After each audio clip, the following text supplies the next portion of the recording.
സുഭാഷിതം. സാക്ഷാൽ ദൈവമായ യേശു കർത്താവ് താൻ സൃഷ്ടിച്ച ലോകത്തിലേക്ക് വന്നത് എന്തിനാണ്? ഈ ചോദ്യത്തിന് വേദപുസ്തകത്തിൽ നിന്ന് നിരവധി ഉത്തരങ്ങൾ നൽകുവാൻ കഴിയും. മർക്കോസിന്റെ സുവിശേഷത്തിൽ എഴുതിയിരിക്കുന്ന ഒരു ഉത്തരം നമുക്ക് ചിന്തിക്കാം.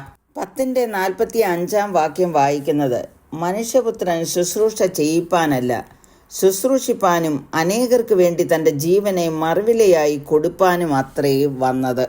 For even the Son of Man did not come to be served, but to serve and to give his life a ransom for many. യേശു കർത്താവ് ഈ വാക്കുകൾ ശിഷ്യന്മാരോട് പറയുമ്പോൾ അതിൻ്റെ പിന്നിലുള്ള ചില സന്ദർഭങ്ങളും നാം ഗമനിക്കേണ്ടതുണ്ട്. യേശു തൻ്റെ മരണത്തെക്കുറിച്ച് ശിഷ്യന്മാർക്ക് മുന്നറിയിപ്പ് നൽകുന്നു.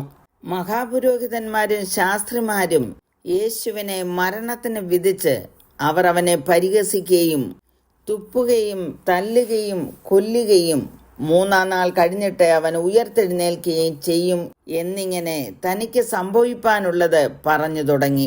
സെബദിയുടെ മക്കളായ യാക്കോബും യോഹന്നാനും യേശുവിന്റെ അടുക്കൽ വന്നിട്ട്, നിന്റെ മഹത്വത്തിൽ ഞങ്ങളിൽ ഒരുത്തൻ നിന്റെ വലത്തും ഒരുത്തൻ ഇടത്തും ഇരിക്കുവാൻ വരം നൽകണമെന്ന് അവനോട് പറഞ്ഞു. ഈ ചോദ്യം കേട്ട മറ്റ് 10 ശിഷ്യന്മാരും യാക്കോബിനോടും യോഹന്നാനോടും നീരസപ്പെട്ടു തുടങ്ങി എന്നും എഴുതിയിരിക്കുന്നു. നിങ്ങളിൽ മഹാനാകുവാൻ ഇച്ഛിക്കുന്നവൻ എല്ലാം നിങ്ങളുടെ ശുശ്രൂഷക്കാരനാകണം. നിങ്ങളിൽ ഒന്നാമനാകുവാൻ ഇച്ഛിക്കുന്നവൻ എല്ലാവർക്കും ദാസനായിരിക്കണം. യേശുവിനെ അനുഗമിക്കുന്നവർ ചെയ്യേണ്ട കാര്യങ്ങളാണ് കർത്താവ് പഠിപ്പിച്ചത്. നാം വായിച്ച കുറിവാക്യം യേശു വന്നതിൻ്റെ ഉദ്ദേശം വെളിപ്പെടുത്തിയിരിക്കുന്നു. യേശു ക്രിസ്തുവിൻ്റെ പഠിപ്പിക്കലും തൻ്റെ ജീവിത രീതിയുമാണ് ക്രിസ്തുമതത്തിൻ്റെ കാതൽ. ദാസനാകുവാൻ വിളിക്കുമ്പോൾ ആ സ്ഥാനം പരസ്പര വിരുദ്ധമല്ല. യെശയ്യാപ്രവചനം 53 കഷ്ടപ്പെടുന്ന ദൈവത്തിന്റെ ദാസൻ മനുഷ്യവർഗത്തെ വീണ്ടെടുക്കുവാനാണെന്ന് ആത്മാവിൽ പ്രവചിച്ചിരിക്കുന്നു. ശുശ്രൂഷിക്കുവാനും അനേകർക്ക് വേണ്ടി തന്റെ ജീവനെ മറുവിലയായി കൊടുക്കുവാനും തന്നെ.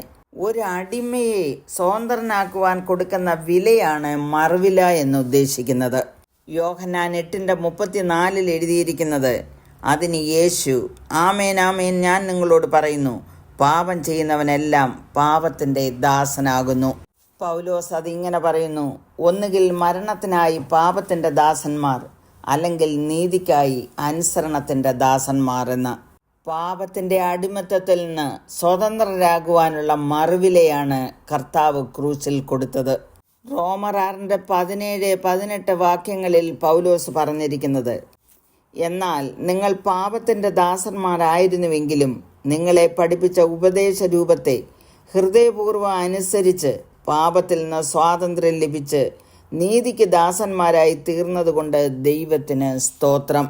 പാപത്തിൽ വസിക്കുന്ന ജനങ്ങൾ യേശു കർത്താവ് കുരിശിൽ നൽകിയ വീണ്ടെടുപ്പ് വിലയിൽ വിശ്വസിക്കുമ്പോൾ അവർ പിന്നെ ദാസന്മാരല്ല, അവർ മക്കളായി തീരും. പത്രോസ് പറയുന്നത്, വ്യർത്ഥവും പിതൃ പാരമ്പര്യവുമുള്ള നിങ്ങളുടെ നടപ്പിൽ നിന്ന് നിങ്ങളെ വീണ്ടെടുത്തിരിക്കുന്നത് പൊന്ന്, വെള്ളി മുതലായ അഴിഞ്ഞു പോകുന്ന വസ്തുക്കളെ കൊണ്ടല്ല, ക്രിസ്തു എന്ന നിർദോഷവും നിഷ്കളങ്കവുമായ കുഞ്ഞാടിൻ്റെ വിലയേറിയ രക്തം കൊണ്ടത്രേ എന്ന് നിങ്ങൾ അറിയുന്നുവല്ലോ.